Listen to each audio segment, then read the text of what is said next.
Russia is a very big country. It is the largest country in the world. It stretches across 2 continents. These are Europe and Asia. This great size means Russia has many different lands. It goes from cold Arctic areas in the north, it reaches to warmer, drier areas in the south. This makes Russia very diverse. The country's geography is a key to understanding its character. The size of Russia is truly enormous. It covers 11 different time zones. So, when it is morning in Moscow, it might be evening in Vladivostok. This makes travel long. It also makes communication hard across the country. The variety of landscapes is amazing. You can find vast plains, dense forests, and high mountains.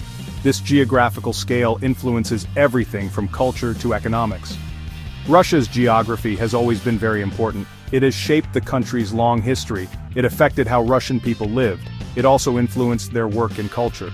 Understanding this geography helps us understand Russia itself.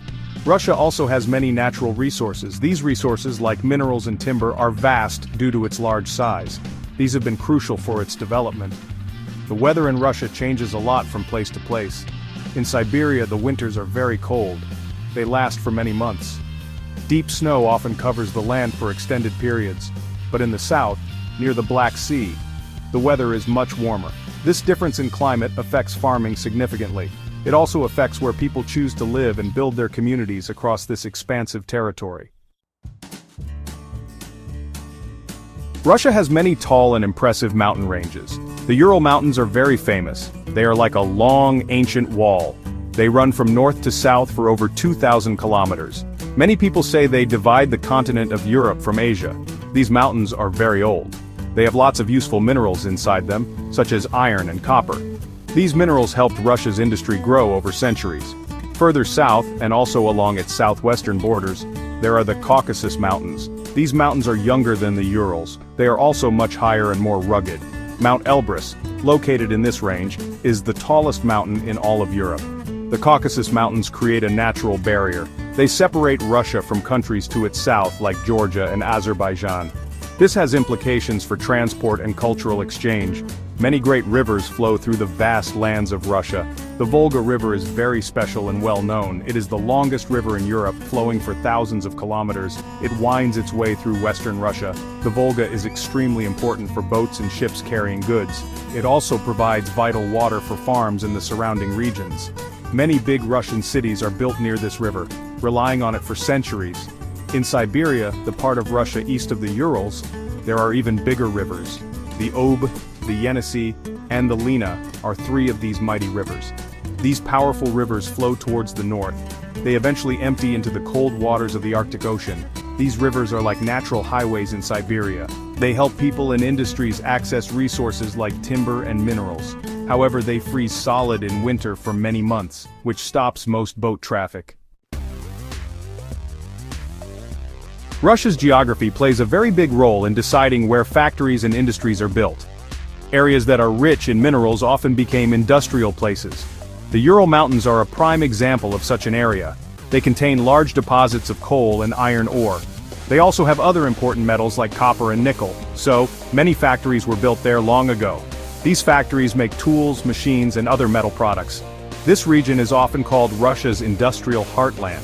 Having access to energy sources is also very important for any industry. Siberia has truly huge amounts of oil and natural gas. These valuable resources are found deep under the ground. This oil and gas provide the power for factories all over Russia. They also heat homes and generate electricity for cities. A complex network of big pipes, called pipelines, carries these fuels. These pipelines often travel for thousands of kilometers to reach consumers. Rivers and lakes are also extremely important for industrial development. Factories often need a lot of water for their processes. Rivers provide this essential water. Furthermore, rivers are used like roads for transport. Boats and barges carry raw materials such as timber or ore to the factories. Then, they often carry the finished products away to markets or ports. The Volga River, for instance, supports many industries along its banks, connecting different parts of the country's industrial network. However, Russia's unique geography also creates significant problems for its industry. The weather is extremely cold in many parts of the country. This is especially true for the vast region of Siberia.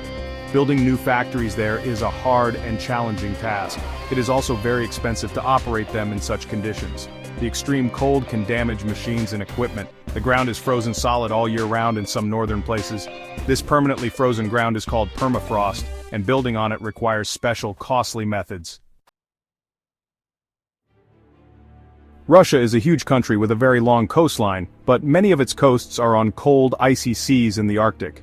So, warm water ports are extremely valuable for Russia. These are ports where the sea does not freeze during the winter months. The Black Sea ports located in the southwest are therefore extremely important. Novorossiysk is a major port city on the Black Sea. Many ships carry Russian oil and grain from there to other countries. The Baltic Sea in the northwest is another important sea for Russian trade. The historic city of St. Petersburg is located on the Baltic Sea. It has a large and busy port. St. Petersburg was once Russia's capital city for 2 centuries. This port connects Russia to countries in northern Europe, like Germany and Sweden. However, parts of the Baltic Sea, especially the Gulf of Finland near St. Petersburg, can freeze in winter. Sometimes special ships called icebreakers are needed to keep shipping lanes open. In the far north of European Russia, there are ports on the White Sea. Arkhangelsk is one such historic port. These ports provide access to the Arctic Ocean. Further to the west on the coast of the Barents Sea is the port of Murmansk. Murmansk is very special and strategically important. It is an ice-free port, even though it is north of the Arctic Circle. This is because a current of warm ocean water from the Atlantic Ocean, the North Atlantic Current, reaches it, keeping it open for ships all year round.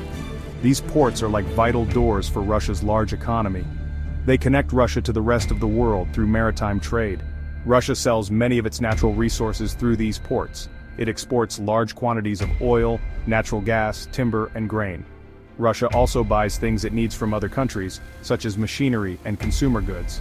These imported goods also come through the ports, so these maritime gateways are absolutely crucial for Russia's international trade and its overall economic prosperity and development.